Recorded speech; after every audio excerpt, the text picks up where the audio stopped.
At the start of the 1960s, Cold War tensions were heightening. Confrontation threatened.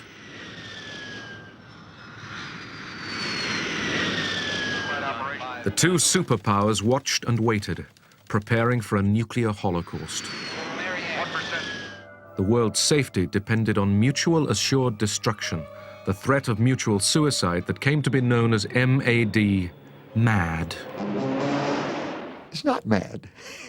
Mutual assured destruction is the foundation of deterrence.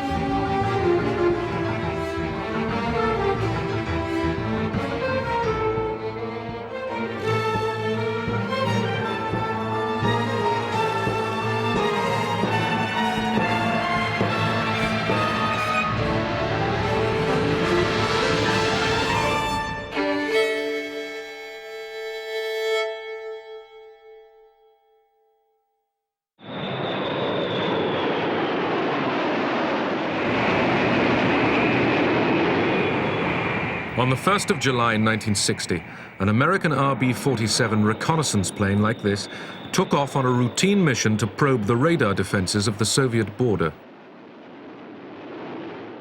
We took off from Brize Norton Air Base in England. That was our forward operating location on that particular date. And we were supposed to fly this quote-unquote milk run. There's not supposed to be any particular problems during that particular flight. And we thought that this would be a rather simple flight, although it was a 12-hour mission. They flew in order to detect our radar stations. They wanted to know the location of the air defense system of the Soviet Union. They often flew close to our borders. We started flying parallel to the Soviet coastline, which had Murmansk and the mouth of the White Sea and so forth up there. And we knew there was quite a bit of activity going on up there by the Russians at that time. I was on combat duty to intercept, and I flew up to find the enemy. I was guided from the ground. When I saw the enemy plane, I identified it and radioed my base. The co-pilot said, check, check, check, right wing. And the aircraft commander, Major Palm, said, where the hell did that guy come from? I signaled the plane to follow me. He wouldn't obey. I radioed my base and asked what I should do. An order came back, destroy it. I opened fire, and the plane started to burn. As the MiG fighters returned to base, John McCone and co-pilot Bruce Olmsted parachuted to safety and imprisonment in Moscow's Lubyanka prison. The 4 other Americans on board had died in midair.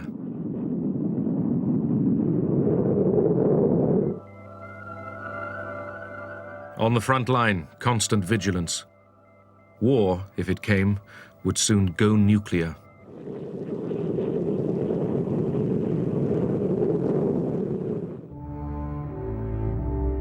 American Titan missiles, each with a warhead that could destroy Moscow, were ready to be launched. It would be done before we had time to stop and think about what we were doing. It doesn't take all that long, and it was just automatic. There was no question in our mind that this was the thing to do. If we had ever received a launch message over the PAS system, I would have had absolutely no doubt that my life expectancy was measured in probably less than a half an hour. And the only question was, would we be able to launch this missile before the incoming hit us? Pearl Harbor was still a painful wound in the American psyche. In Alaska, Greenland, and England, ballistic missile early warning radars were in operation. America did not want to be surprised again. The Cold War was a war that went on 24 hours a day, 7 days a week. We felt that they were trying to take over the world, and actually we were one of their largest stumbling blocks in that effort. Therefore, we were one of their primary enemies, and their primary target was to take over our country. They were banging it into our heads, and we couldn't have imagined otherwise. The Americans were aggressors who wanted to conquer the whole world, and we had to protect the world. In 1961, the new American president, John Kennedy, had taken office in a tense nuclear world. He inherited from Eisenhower the doctrine of massive retaliation. The term massive retaliation, as it was understood at the end of the 1950s and the beginning of the 1960s, was a policy of responding to major Soviet conventional attacks, for example, in Western Europe, should that have occurred, with a massive nuclear response. Massive retaliation had been conceived at a time of clear American superiority. Now, the Russians were trying to catch up.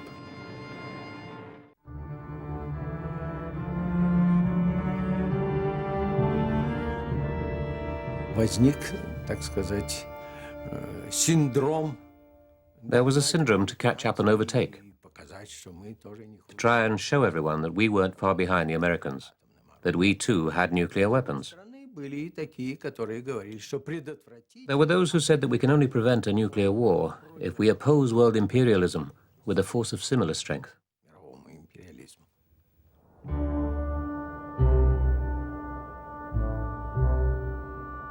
Khrushchev sought a dramatic means to remind the West of the power of the Soviets. He broke a moratorium on nuclear testing.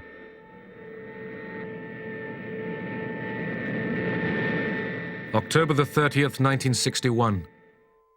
A Russian bomber crew were preparing to drop the largest bomb the world had ever seen.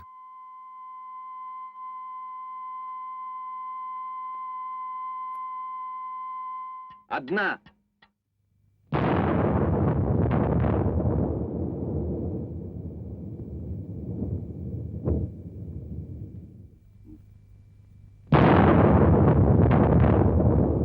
The explosion was the equivalent of more than 50 million tons of TNT, more than all the explosives used in World War II.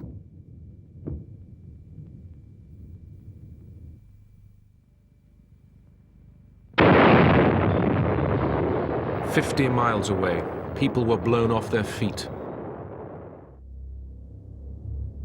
Khrushchev said he wanted the bomb to hang like the sword of Damocles over the imperialists' heads.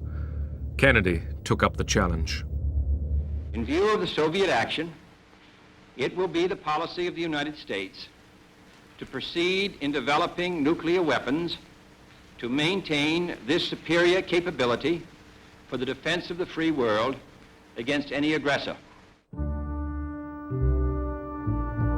To Kennedy's anger, the super bomb was just one of a series of Soviet nuclear tests.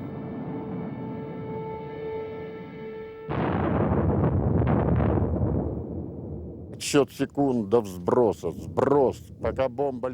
remember counting down the seconds, then dropping the bomb. We had to put on special glasses and pull down curtains to protect us against the radiation. We'd put on the glasses, but we'd forget to draw the curtains as we wanted to have a peek. Suddenly, there'd be something like a rising sun. The clouds disperse, and you see a beautiful, beautiful picture, like in a fairy tale. A mushroom growing up and up. It's on top of you, and you're going underneath. The instruments measuring the level of radiation went right off the scale. But of course, we forgot about that. Then suddenly there is a huge blow as the shockwave hits the plane. all the controls go crazy, and you have to grab the joystick and quickly try and get it under control. The plane was thrown from side to side. We knew what a nuclear explosion was like. It became obvious that the Russians there was no containing them. They were shooting not just this big bomb, but lots and lots of them. And we essentially did the same thing. We went and, we got bombs from wherever we could find them and took them to Nevada and shot them just in order to respond to these Russian tests. It was a crazy period.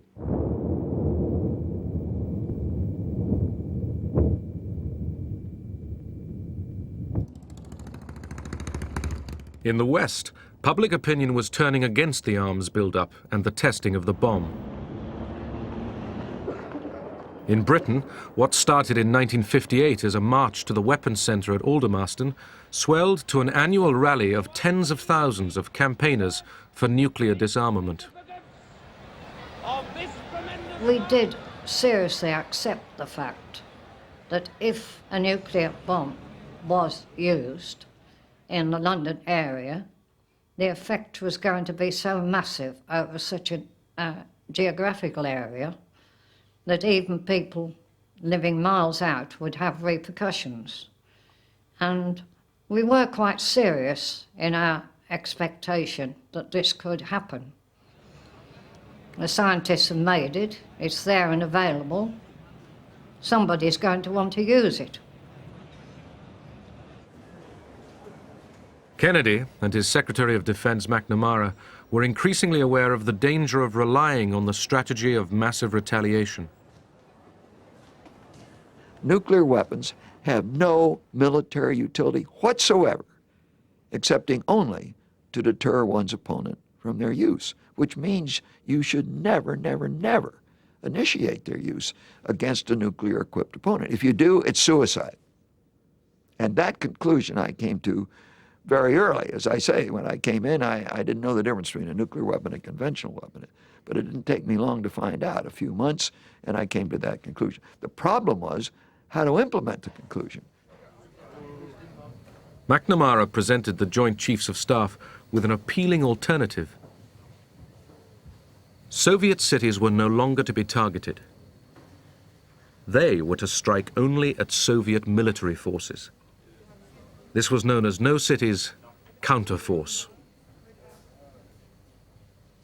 And if both sides did that, then the casualties in the unlikely and very undesirable prospect of a nuclear war would be less. This idea of a no cities plan is striking only against military bases, rocket forces and submarines. It was simply an attempt to make nuclear war morally acceptable.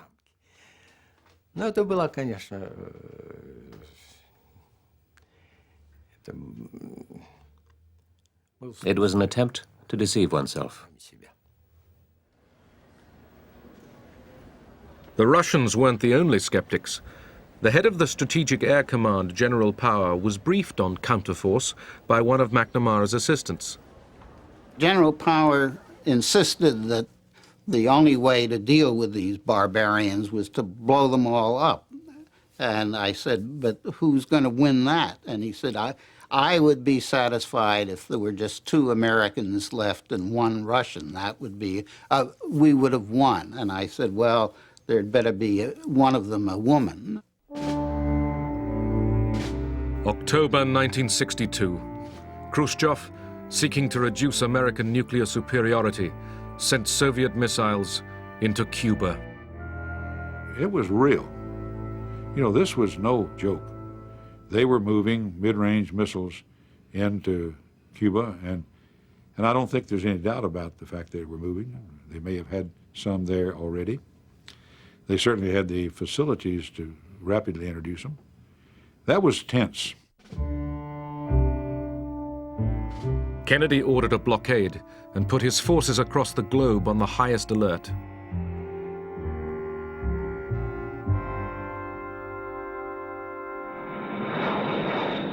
B-52s loaded with hydrogen bombs were ready for war.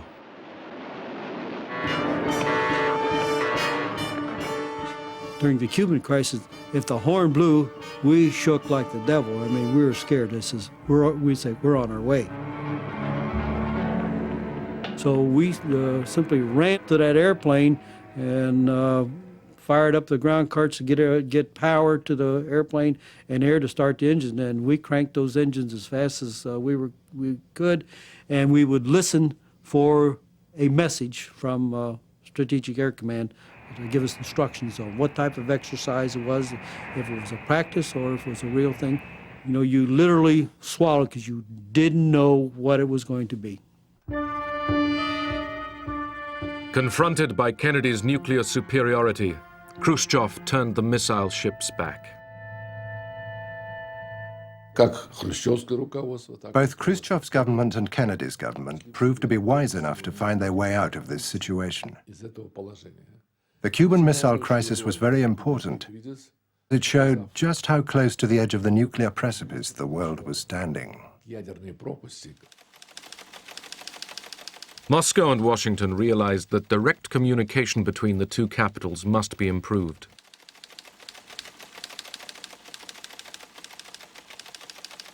They installed the hotline between them. The following summer, shocked at how close they'd come to nuclear war, the Soviet Union, America and Britain agreed a limited test ban treaty. There would be no more atmospheric tests. Nuclear testing would continue, but underground.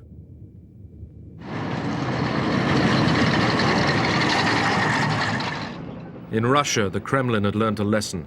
Never again did it want to confront America from a position of weakness. Lack of nuclear armaments and the weakness of the Soviet Union came as a shock to the Soviet leadership. It was like a cold shower for the government, who realized that these weaknesses had to be overcome.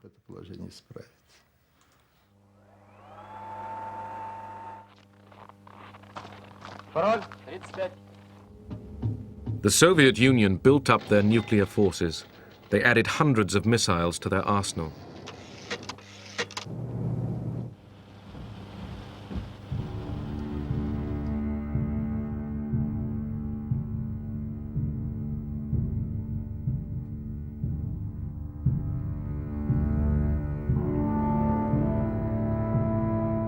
The Americans had to accept that, realistically, they could no longer destroy all the Soviet forces. It became clear that if you said that your main approach was going to be to target the other side's military capability, what would happen is that those targets would proliferate to the point where there would be no limit to the amount that you would spend on strategic forces. The military on both sides accepted that they could no longer protect their own country from destruction. The superpowers had discovered they had one thing in common, an interest in avoiding nuclear war. It is an ironic but accurate fact that the two strongest powers are the two in the most danger of devastation. All we have built, all we have worked for, would be destroyed in the first 24 hours. And even in the Cold War, which brings burdens and dangers to so many countries, including this nation's closest allies, our two countries bear the heaviest burdens. For we are both devoting massive sums of money to weapons that could be better devoted to combat ignorance, poverty, and disease.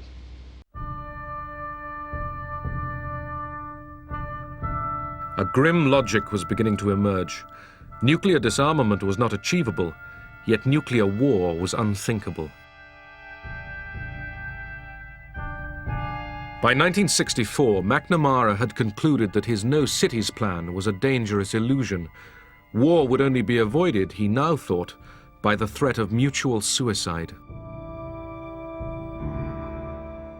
McNamara, in particular, became totally convinced that the only strategy was what is known as mutually assured destruction, MAD for short.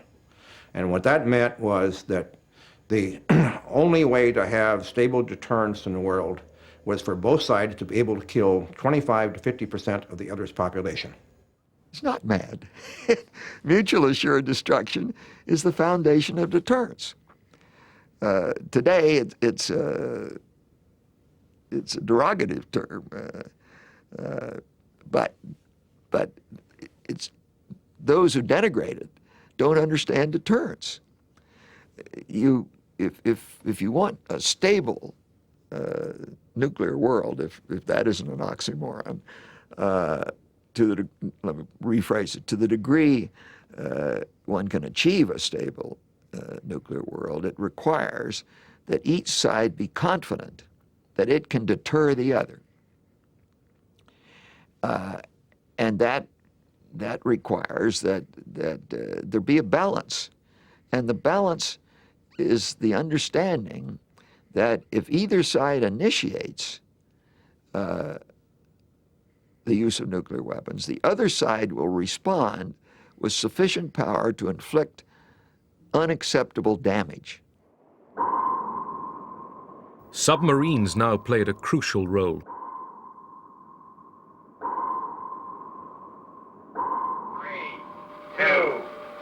T0. Fire. For MAD to succeed, each side needed to be able to retaliate even after it had suffered a surprise attack. The Polaris system to begin with was really a city killer. It was extremely survivable, assured destruction capability that the Soviets knew they could not destroy, and knew that if they conducted a first strike, that system would someday be available to retaliate. It might take some time to get the message to them from a destroyed national headquarters, but someday the warheads would come raining in, and they would pay the price. I don't think there would have been any hesitation on the part of any commanding officer to launch. Did we think about what was back home? Sure we did. But you didn't let that control your actions. Time to think about that after you've done your duty. The fact that very tense people were close to nuclear weapons, ready to use those weapons, presented a huge danger to the world. And of course we felt uncomfortable, but we still had to accomplish our task, like the Americans had to accomplish theirs, and we would have accomplished it.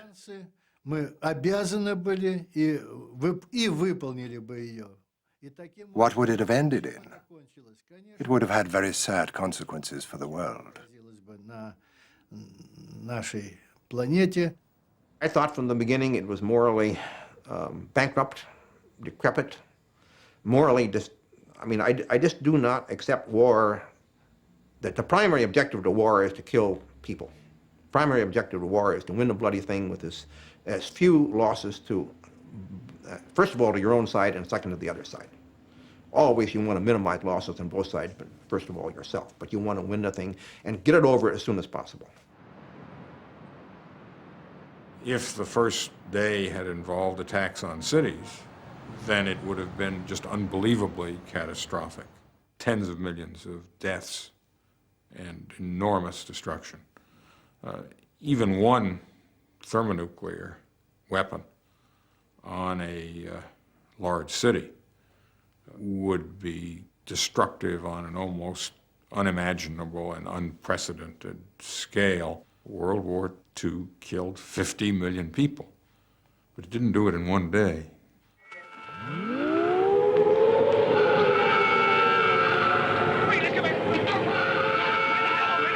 In 1963, Peter Watkins, a British filmmaker, made a drama documentary to show what a nuclear war would mean. 9:16 a.m. A single megaton nuclear missile overshoots Manston Airfield in Kent and airbursts 6 miles from this position.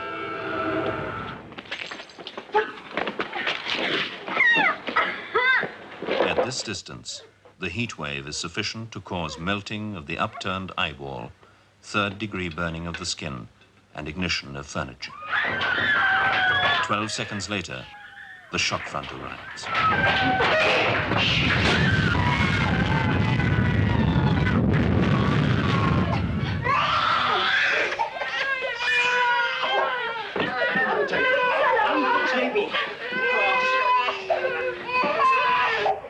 blast wave from a thermonuclear explosion has been likened to an enormous door slamming in the depths of hell.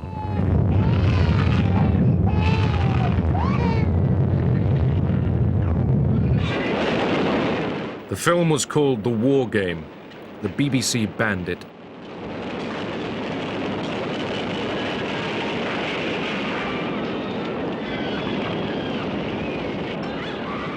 It wasn't seen on television for 20 years.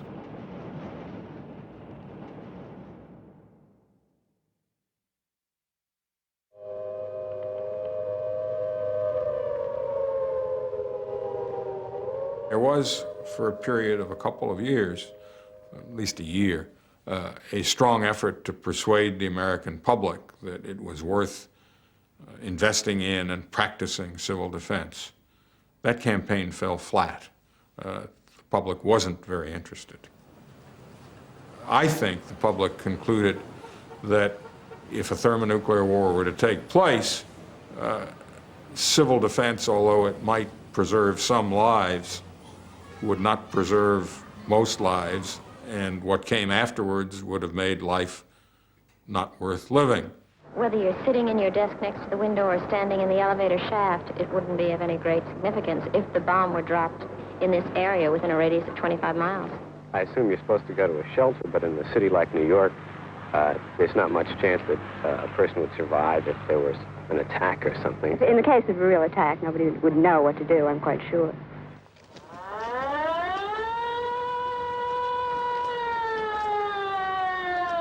Officially, the Russians took civil defense more seriously, but the reality was not encouraging.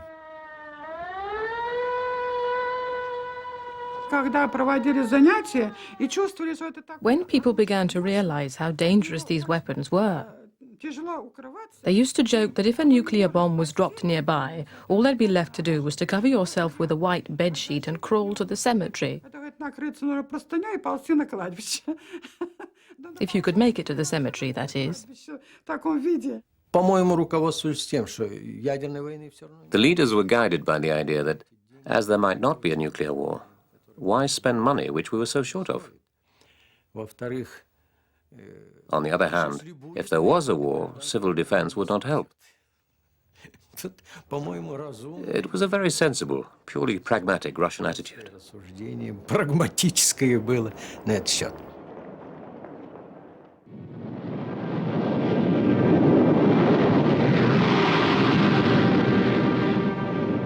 Even short of total war, deterrence carried its own dangers.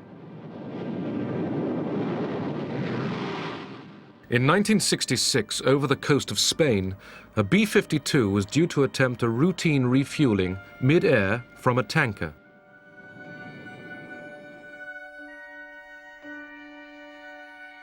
In the village of Palomares, Simo Ortez was setting out for the day's fishing.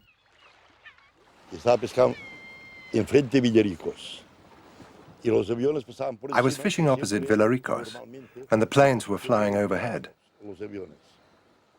We always used to watch the planes. There were two B-52s refueling, and the ones at the back must have brushed against each other, and the planes exploded.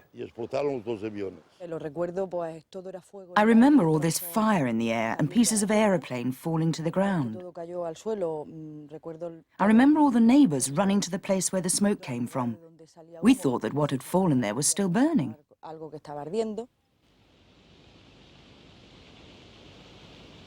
As the planes broke up, 4 hydrogen bombs were scattered over the coast. 3 hit the ground. 1 was lost at sea. I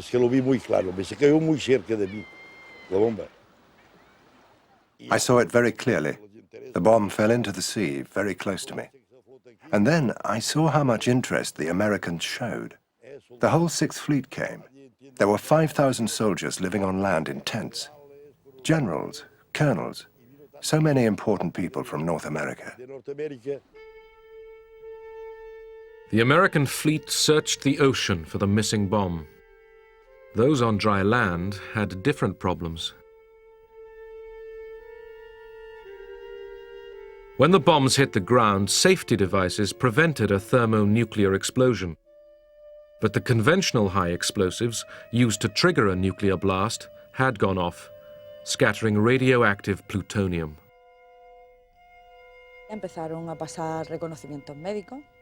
They started doing medical checkups here in the town with a Geiger counter. Some people had to throw away their clothes because they were contaminated. The houses were washed down with detergent or water. At no stage did the Americans tell us anything.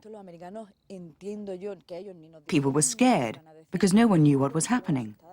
All you knew was that you were forbidden to eat things, that you couldn't go out on the street, you couldn't touch anything. Everything but everything was permanently prohibited. Over 4,500 barrels of contaminated soil were shipped back to the United States for burial. At sea, the search continued for the missing bomb.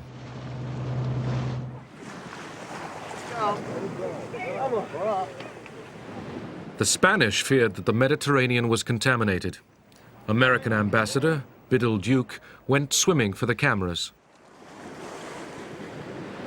Ambassador, you detect any radioactivity in the water? if this is radioactivity, I love it.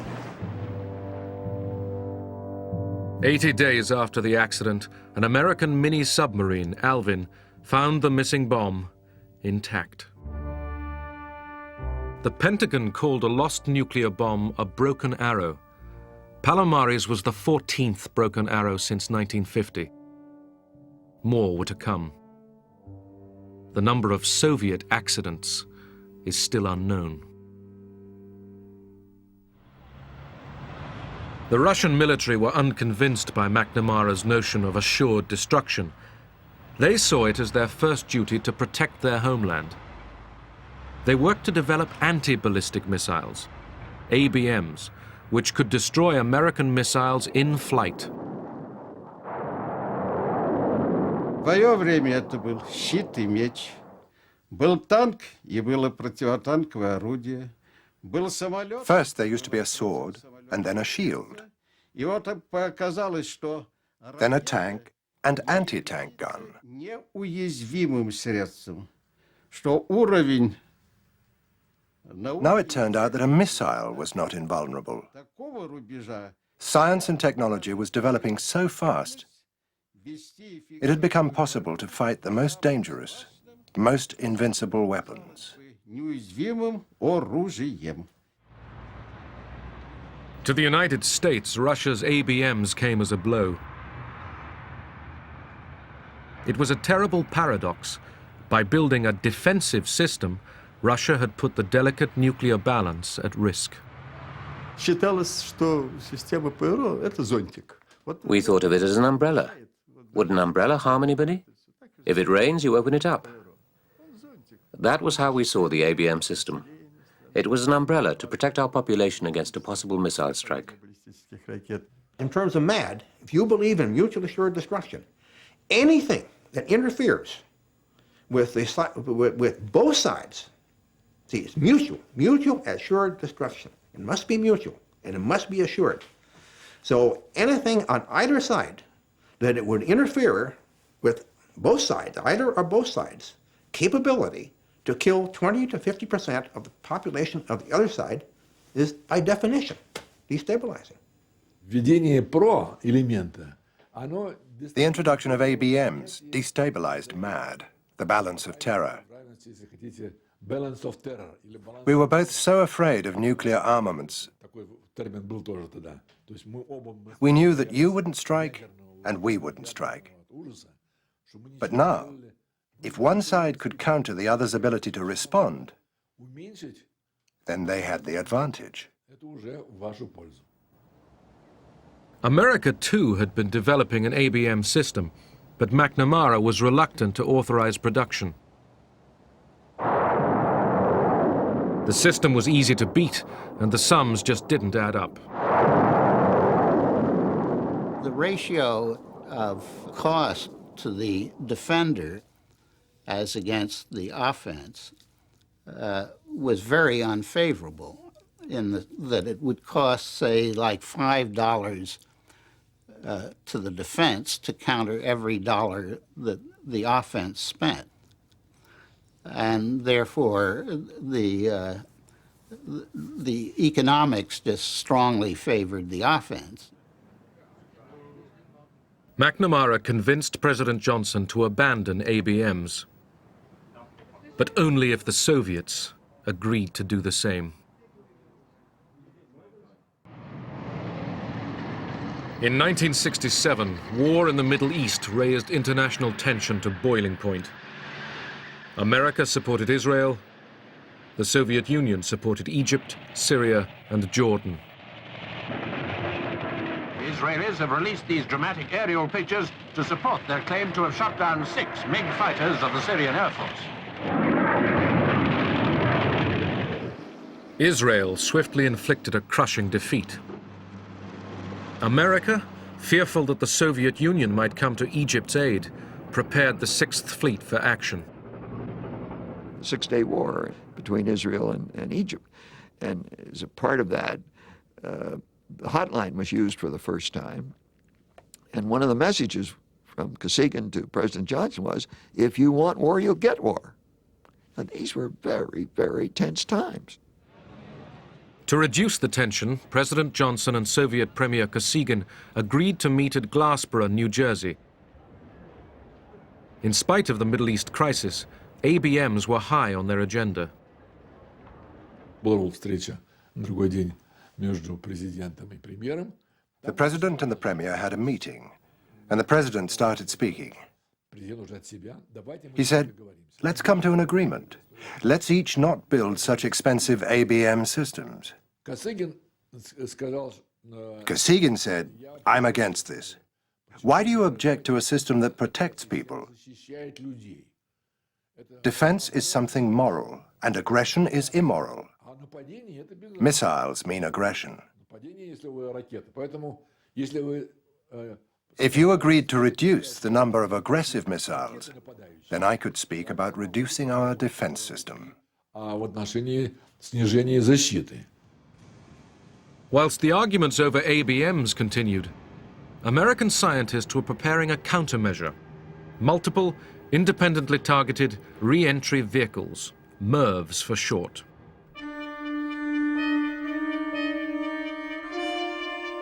One single missile could now carry 10 separate warheads, each capable of destroying a city.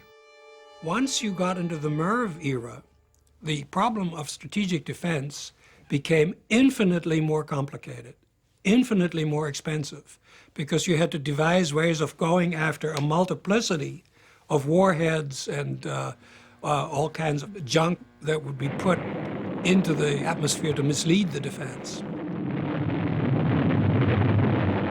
Одной противоракетой можно поразить по существу одну баллистическую... One anti-ballistic missile is enough to shoot down one ballistic missile.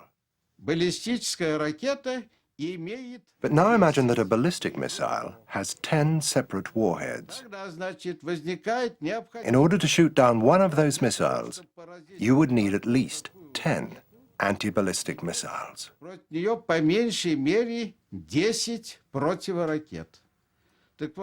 Here are two figures for you to compare.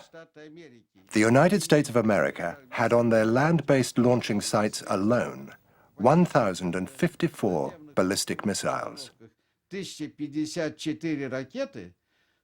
counter that, we would have needed over 10,000 anti-ballistic missiles.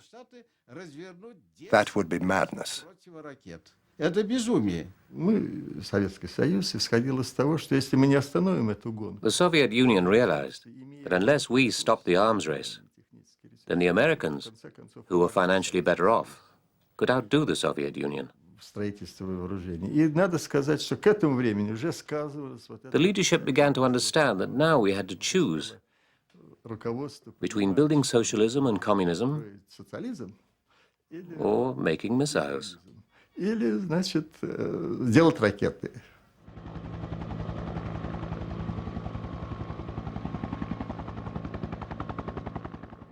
By 1969, the superpowers were, between them, spending more than $50 million a day on nuclear armaments. It was a burden both sides were finding intolerable.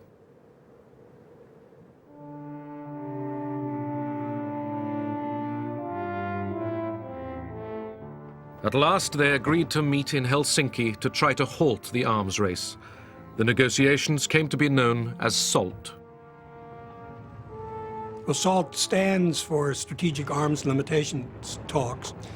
It was an effort, in the light of later events, a rather modest effort to try and put some kind of a cap on the accumulation of strategic delivery systems.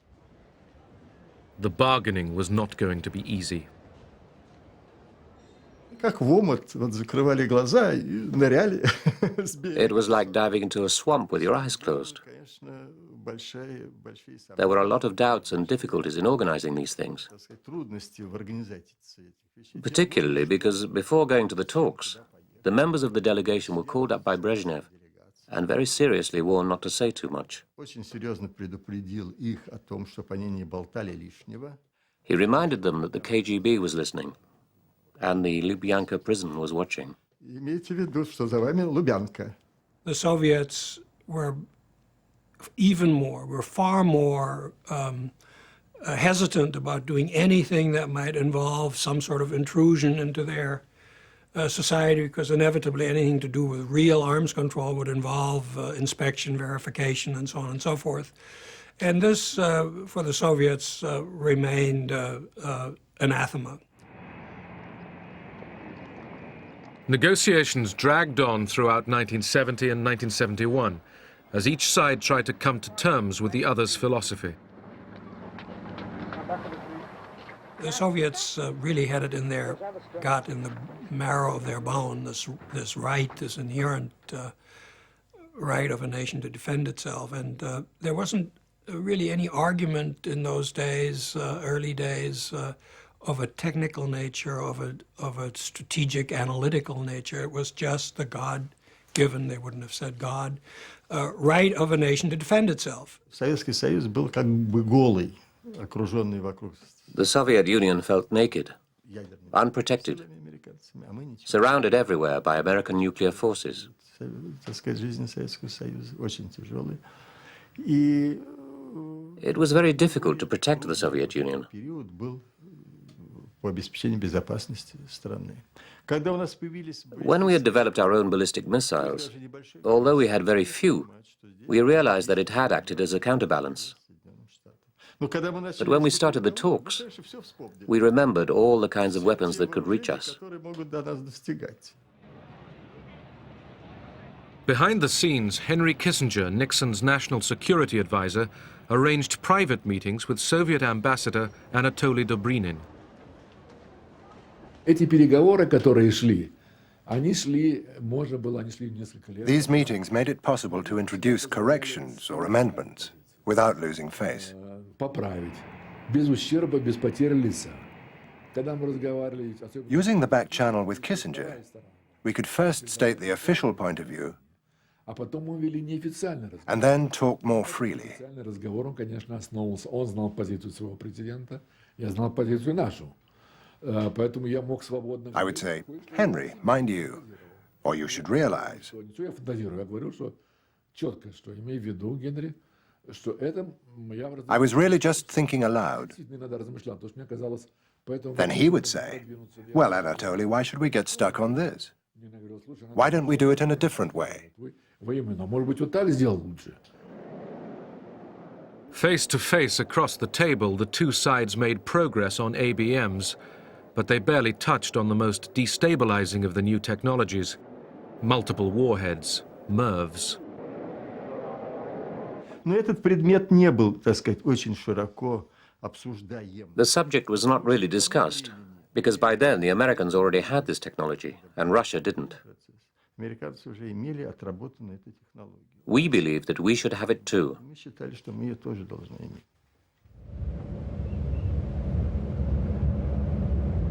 Finally, in May 1972, after almost 3 years of negotiations, President Nixon arrived in Moscow to sign the SALT agreements with Premier Brezhnev. ABMs had now been discredited, and the two sides agreed to limit them. But all they could agree on offensive weapons was a temporary freeze on missile launchers. The superpowers were learning to cooperate. Yet their failure to control MIRVs meant that in the next decade, Russia and America would add 12,000 nuclear warheads to their arsenals.